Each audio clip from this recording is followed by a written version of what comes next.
Hello नमस्कार सत श्री अकाल आदाब। कैसे हैं सभी लोग। मैं आशा करता हूं कि आप बहुत अच्छा कर रहे होंगे और आप जिस भी परीक्षा की तैयारी कर रहे हैं दोस्तों, जिस क्रम में हमने जीके की सीरीज़ शुरू की है और उसी क्रम में आप अपने नोट्स बना रहे हैं और अच्छे से चीज़ों को याद भी कर रहे हैं। दोस्तों, मानवाधिकार एक टॉपिक हमने कंप्लीट किया, उसमें राष्ट्रीय मानवाधिकार और दूसरी पार्ट में आपके लिए राज्य मानवाधिकार आयोग डाला गया।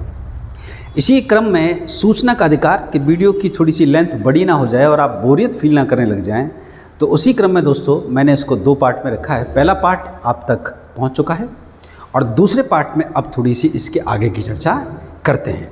चलिए, तो सूचना के अधिकार में अगर इसके आगे पढ़ेंगे तो दोस्तों कितनी धारा है? टोटल 31 धाराएं, 5 अध्याय। वेरी वेरी इंपॉर्टेंट, याद रखिएगा। 31 धाराएं और कितने अध्याय हैं? 5 अध्याय हैं।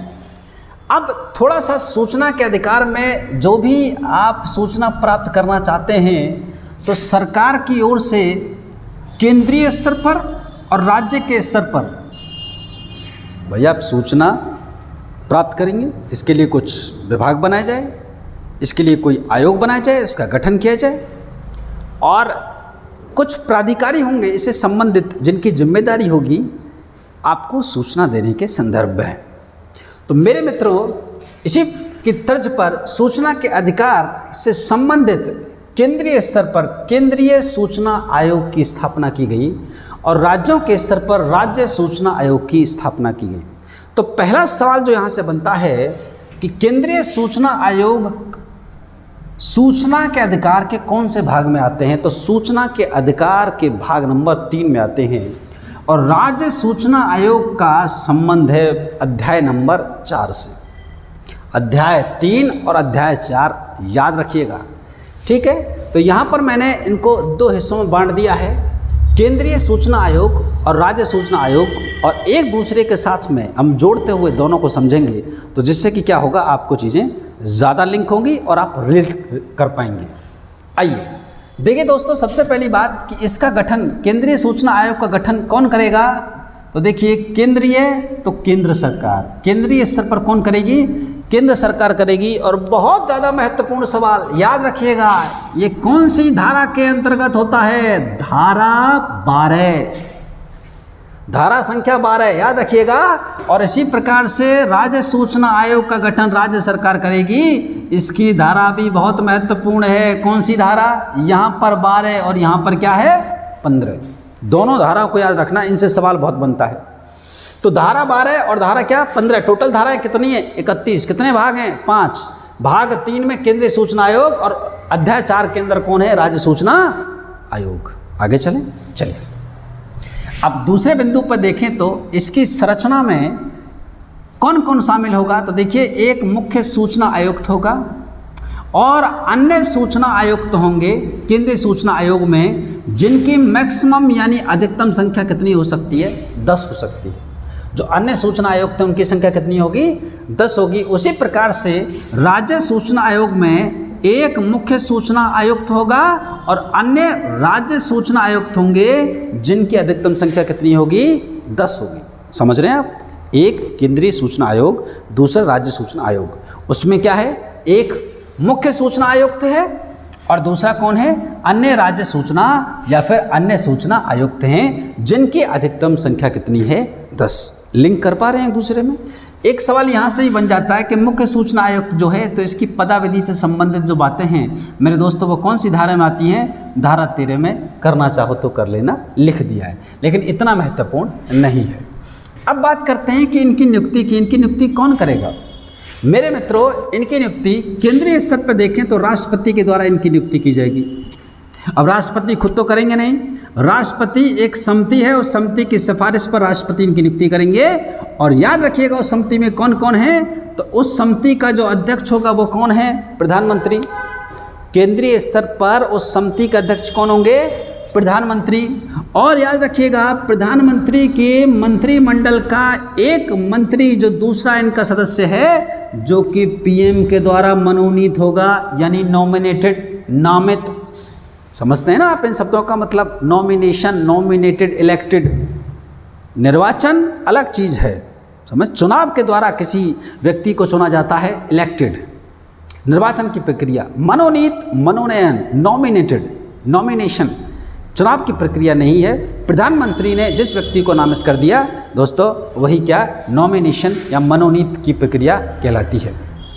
तो याद रखिए, मंत्रिमंडल का एक मंत्री जो कि पीएम के द्वारा मनोनीत होगा वो इसका सदस्य होगा, और लोकसभा में एक विपक्षी नेता भी होता है मेरे मित्रों। लोकसभा का विपक्षी नेता भी इस पूरे के पूरे इसमें शामिल होगा, इस समिति में।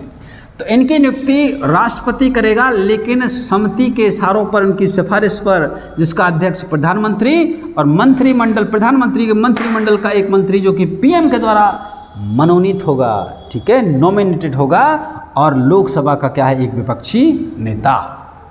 समझ में आ रही दोस्तों? कुछ बात बन रही है, नहीं बन रही है? ठीक है, अच्छे से नोट्स बनाएंगे, बार बार पढ़ेंगे, एक एक बात को देखिए, टू द पॉइंट।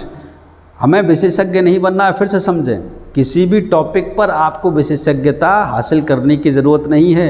एग्ज़ाम को निकालिए, एग्ज़ाम को टू द पॉइंट चीज़ों को पढ़िए जो हमारी परीक्षा में पूछी जाती हैं, वही मेरा उद्देश्य भी है। जो भी ज्ञान मेरे पास है, जो मेहनत मैं कर रहा हूँ कि आपके परीक्षा में जो प्रश्न आए और वो यहाँ से बने, और बस आपको अपना उद्देश्य, आपके लक्ष्य की प्राप्ति हो जाए, तो मान के चलिए मेरा भी क्या हुआ, काम पूरा हो गया। ठीक है दोस्तों, आइए यहाँ बात करेंगे। तो राज्य सूचना आयोग, इसकी नियुक्ति कौन करेगा? यहाँ पर इनके मुख्य सूचना आयोग आयुक्त और अन्य राज्य सूचना आयुक्त, इनकी नियुक्ति राज्यपाल के द्वारा की जाएगा। राज्य में राज्यपाल, केंद्र में राष्ट्रपति, राज्यपाल के द्वारा, और ये भी एक समिति की सिफारिश पर। अब इसको लिंक करो, देखो इसका अध्यक्ष कौन होगा? राज्य में कौन होता है अध्यक्ष? मुख्यमंत्री हो जाएगा। इसके भी मंत्रिमंडल का एक मंत्री होगा, जिसको कौन नामित करेगा? उसको सीएम कर देगा। और राज्यों के अंदर क्या होती है? विधानसभा, और विधानसभा के अंदर भी क्या होता है? एक विपक्षी नेता। को रिलेट कर पा रहे होंगे एक दूसरे को आप? अच्छे से चीज़ों को इस प्रकार से समझना है। तो मेरे दोस्तों, आज की क्लास में सूचना का अधिकार कितनी धारा है? बोलो मेरे साथ साथ, 31 धारा है। कितने अध्याय? 5 अध्याय। और अगर आप जानकारी लेना चाहते हैं, इन्फॉर्मेशन लेना चाहते हैं, तो इसके लिए आयोगों का गठन किया गया है। केंद्रीय स्तर पर केंद्रीय सूचना आयोग, राज्य स्तर पर राज्य सूचना आयोग। केंद्रीय सूचना आयोग कौन से अध्याय में? अध्याय 3 में। राज्य सूचना आयोग अध्याय 4 में। इनका गठन, केंद्रीय सूचना आयोग का गठन केंद्र सरकार के द्वारा किया जाएगा। कौन सी धारा के तहत? बोलो, बताओ जरा। धारा 12। और राज्य सरकार के द्वारा राज्य सूचना आयोग का गठन धारा 15। याद रखना है इसको। मुख्य सूचना आयुक्त पदाविधि धारा 13, ठीक है, यानी इसकी संरचना में मुख्य सूचना आयुक्त होगा और अन्य सूचना आयुक्त होंगे, जिनकी संख्या अधिकतम कितनी होगी? 10 होगी मेरे मित्रों। और यहाँ पर अन्य राज्य सूचना आयुक्त और मुख्य सूचना आयुक्त, यहाँ भी संख्या कितनी है? 10 है। इनकी नियुक्ति कौन करेगा? राष्ट्रपति। इनकी नियुक्ति कौन करेगा? राज्यपाल। इसकी समिति का अध्यक्ष कौन होता है? प्रधानमंत्री। इसकी समिति का अध्यक्ष कौन होता है? मुख्यमंत्री। यहाँ पर लोकसभा, तो यहाँ पर राज्यसभा, विधानसभा का क्या है? विपक्षी नेता। बोलिए, समझ में आया? हल्का सा रिवाइज करा दिया। चलिए, अब और भी कुछ इसमें बाकी है, उसको और आज की वीडियो में हम लोग कर लेते हैं। ठीक, चलो दोस्तों, आइए दोस्तों इसके आगे देखते हैं थोड़ा सा। केंद्रीय सूचना आयोग, राज्य सूचना आयोग, चौथा पॉइंट देखें।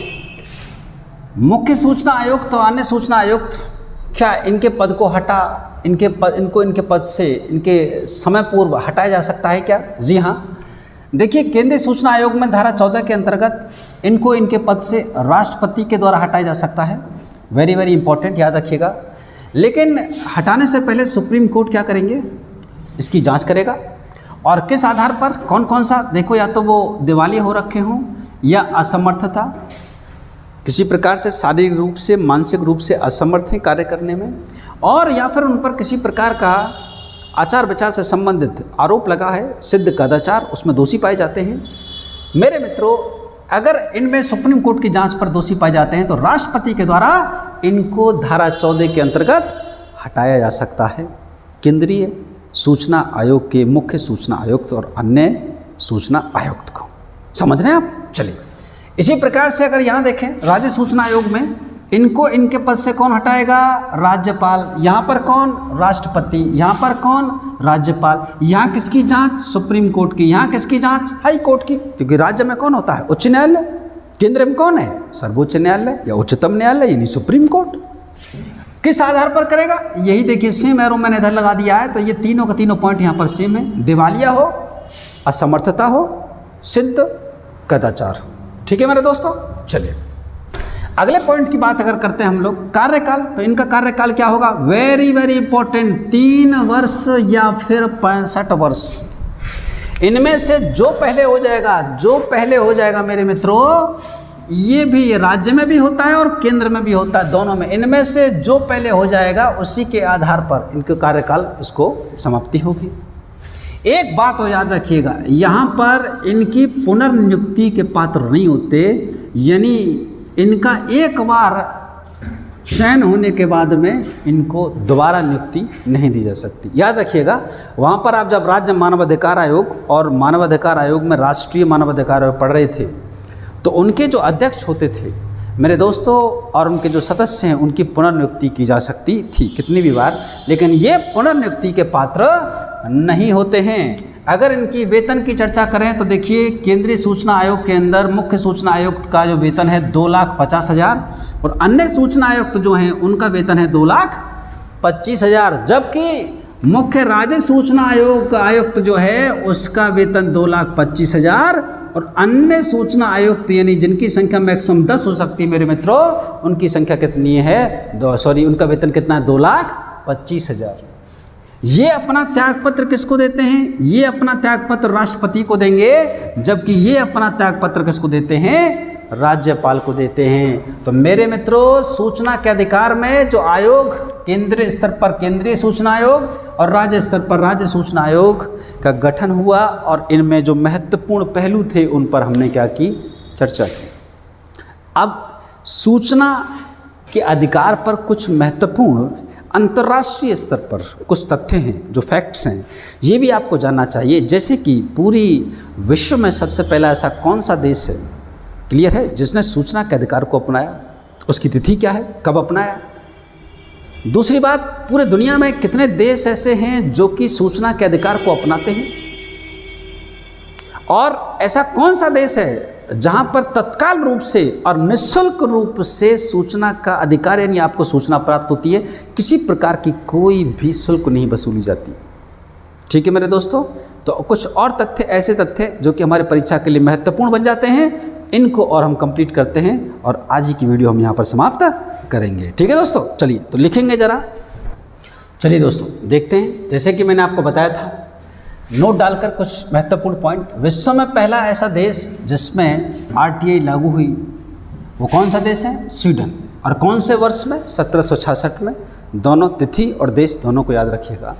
ऐसा कौन सा देश है जिसमें RTI तत्काल रूप से और निःशुल्क रूप से आपको प्राप्त होती है? तो वो कौन सा देश है? स्वीडन। वो भी स्वीडन है, दोनों ही केस में। पूरे विश्व में लगभग कितने देशों में RTI लागू है, RTI का प्रावधान है? तो वो कितने देश हैं? 80 देश। ठीक है दोस्तों, तो ये कुछ फैक्ट थे, तो फैक्ट जो कि हमें राइट टू इन्फॉर्मेशन के बारे में जानना हमारे परीक्षा के लिए बड़ा महत्वपूर्ण था। मेरे मित्रों, कुछ मेरे दोस्त IT एक्ट, इंफॉर्मेशन टेक्नोलॉजी और सूचना का अधिकार, राइट टू इन्फॉर्मेशन, इसमें क्या होते हैं कि RTI एक्ट और यहाँ पर IT एक्ट, इसमें कन्फ्यूज होते हैं। ठीक है, उनको लगता है कि दोनों एक ही हैं। जी नहीं, बिल्कुल दोनों एक नहीं हैं, दोनों अलग अलग हैं। देखिए, ये इंफॉर्मेशन टेक्नोलॉजी है, IT act, information technology act यानी सूचना प्रौद्योगिकी अधिनियम, याद रखिएगा। तो आपसे यहीं पर पूछ लेगा कि सूचना प्रौद्योगिकी अधिनियम कब लाया गया? आप टिक मारोगे कितना? सूचना जैसे ही देखते हो 2005। ये यहाँ पर थोड़ी सी कन्फ्यूजन की स्टेट बनती है, तो मैंने इसको इसी के साथ में अलाइन कर दिया है जिससे कि आप कभी भी मिस्टेक ना करें। देखिए, सूचना प्रौद्योगिकी टेक्नोलॉजी एक्ट जो है ये सन 2000 में लाया गया। वो सूचना का अधिकार 2005, ये सूचना प्रौद्योगिकी अधिनियम वो सूचना का एक्ट है। ठीक है, सूचना एक्ट यानी क्या? राइट टू इन्फॉर्मेशन एक्ट 2005, ये सूचना प्रौद्योगिकी अधिनियम एक्ट सन 2000।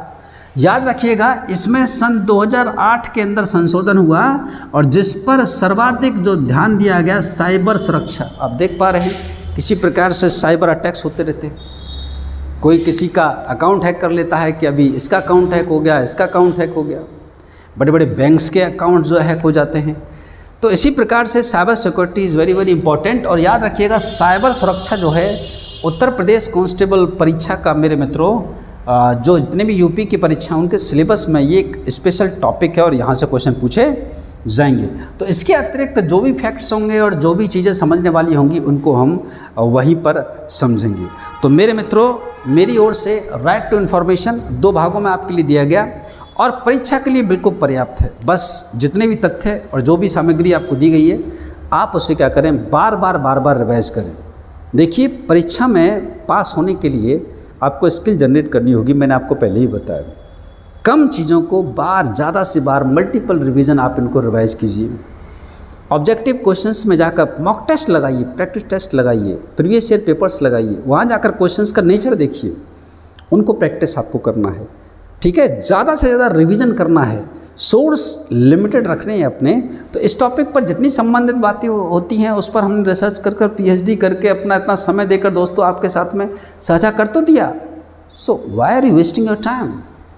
समझ रहे हैं, आपका समय बड़ा कीमती है, तो इस समय को बचा के रखिए और इन्हीं बातों को बार बार क्या करें, याद करें, प्रैक्टिस करें। ठीक है मेरे मित्रों, चलिए देखिए, अभी शाम का समय हो रहा है, गर्मी का माहौल है और मैं इस गर्मी के माहौल में भी क्या कर रहा हूँ, शूट कर रहा हूँ अपने मोबाइल के साथ में। दोस्तों, काफ़ी मेहनत लगती है एक वीडियो को बनाने में, आप जानते भी हैं। तो बस अगर आपको वीडियो अच्छा लग रहा है तो प्लीज़ लाइक करें, शेयर करें, सब्सक्राइब करें। इससे एक अंदर से एक मोटिवेशन आता है कि हम कितने अपने दोस्त भाई बहनों के लिए अच्छा कर पा रहे हैं। अगर यकीनन अगर आपको कोई कमी नज़र आ रही है दोस्तों, वो भी बताइए आप, हम उसे इम्प्रूव करेंगे। कहाँ पर कमी है, किस प्रकार से और आपके लिए क्या अच्छा किया जा सकता है। पूरे दिन काम करने के पश्चात शाम तक, रात तक आपके लिए ये लगातार मेहनत चलती रहती है दोस्तों।